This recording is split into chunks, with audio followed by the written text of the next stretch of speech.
Good morning guys. இவ்வளோ நாள் செம் லீவில் இருந்துட்டு இப்போ காலேஜ் ரீஓப்பன் சொன்னோடனே கொஞ்சம் ஏற்றுக்க முடியல தான், பட் இட்ஸ் ஓகே. போவோம். ஏஸ்தட்டிக்காக அந்த dress, perfume, body lotion, lip balm, கடைசியாக இந்த வாட்ச்சு இதெல்லாம் எடுத்து வச்சு லேட்டானாலும் அந்த வீடியோ எடுத்திருக்கேன் பாருங்களேன். அதுக்கு எனக்கு கண்டிப்பாக நீங்கள் க்ரெடிட்ஸ் கொடுக்கணும். அப்புறம் தான் ரியலைஸ் பண்ணேன் டிஷர்ட் அயர்ன் பண்ணணும்னு. அதையும் பண்ணிவிட்டு டிஷர்ட் புதுசு கைஸ், ஸோ அதில் இருக்க டேகும் ரிமூவ் பண்ணிவிட்டு குளிச்சுட்டு ரெடி ஆகிட்டு பிரேக்ஃபாஸ்ட் சாப்பிட வந்துட்டேன். இன்றைக்கி நான் என்ன பிரேக்ஃபாஸ்ட் சாப்பிட்டேன்னா மில்க் ஷேக் தான் குடித்தேன்.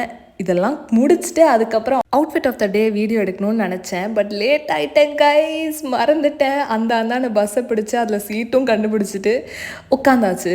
அப்புறம் காலேஜ்லாம் வந்துட்டு ஃப்ரெண்ட்ஸோட கொஞ்சம் மொக்க போட்டு இன்றைக்கி எனக்கு 2 கிளாஸ் தான் நடந்தது. அதை கவனமாக கவனித்து அப்புறம் ஃபைனலி இந்த ஒரு கிளிப்பில் தான் நான் எப்படி ட்ரெஸ் பண்ணேனே உங்களுக்கு தெரியும். எல்லா இடத்துலையும் மறந்துட்டேன். அப்புறம் என்ன, வீட்டுக்கு போகிறோம்.